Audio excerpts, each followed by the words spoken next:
ഞങ്ങളില്ലെങ്കിൽ ഇവിടെയുള്ള ന്യൂനപക്ഷം രണ്ടാം തരം പൗരന്മാരാവുന്നതാണ്.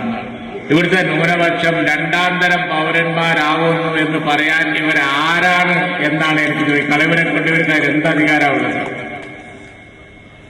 അതിനാത്രം വലിപ്പം വർക്കുണ്ടോ? ഇന്ത്യയിലെ ന്യൂനപക്ഷത്തെ സംരക്ഷിക്കല് പോയിട്ട് എന്റെ അഭിപ്രായത്തില് ഇന്ത്യ രാജ്യത്ത് അവർക്ക് അവരുടെ പാർട്ടിയെ സംരക്ഷിക്കാൻ പോലും പറ്റാത്ത സ്ഥിതിയാണ് ഇപ്പോൾ ഉള്ളത്.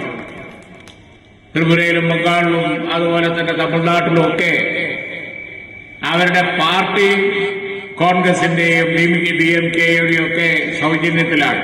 അപ്പോഴാ പറയുന്നത് +2 ഡിഗ്രി കഴിഞ്ഞവർക്ക് വേൾഡ്സ് ഫസ്റ്റ് AR/VR ക്ലാസ് റൂമിലൂടെ സ്മാർട്ട് ഫോൺ എഞ്ചിനീയർ ആവാം. കൂടുതൽ അറിയാൻ വിളിക്കൂ ബ്രിഡ്കോ ആൻഡ് ബ്രിഡ്കോ. കേരളത്തിൽ പരസ്യം ചെയ്തിരിക്കുകയാണ്. എന്താ പരസ്യം? ന്യൂനപക്ഷം രണ്ടാം തരം പൗരന്മാരായി പോവും. ആരാ പറഞ്ഞത് അവരോട്? ഇവിടെ ന്യൂനപക്ഷം അങ്ങനെ ഒരു ചിന്ത വേണ്ട, നിങ്ങൾക്ക് അങ്ങനെ ഒരു തോന്നൽ വേണ്ട. ഒന്നാം തരം പൗരന്മാര് തന്നെയാണ്. നിങ്ങളുടെ സൗജന്യത്തിലല്ല. ഇന്ത്യ രാജ്യത്ത് ഏതെങ്കിലും ഒരു ന്യൂനപക്ഷം തുല്യപരിഗണനയോടുകൂടി ഒന്നാം തരം പൗരന്മാരുടെ കൂട്ടത്തിൽ തന്നെ ഉള്ളത്. അവിടെ രണ്ടാം തരം പൗരന്മാരായി പോവും ഞങ്ങളില്ലെങ്കിൽ എന്നുള്ള അത്തരം വർത്തമാനങ്ങൾ ശരിയല്ല, അത്തരം പരസ്യങ്ങളും ശരിയല്ല. അതിലൊന്നുള്ള കഴിവും അതിനകത്തരം നിങ്ങളില്ല.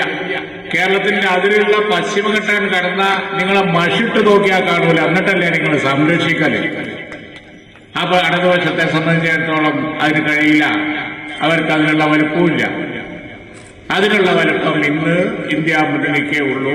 ഇന്ത്യ മുന്നണി നേതാവ് ശ്രീ രാഹുൽ ഗാന്ധി അധികാരത്തിൽ വന്നാൽ മാത്രമേ നമുക്കിവിടെ മതേതര സ്വഭാവത്തോടുകൂടി മുന്നോട്ട് പോകാൻ കഴിയും.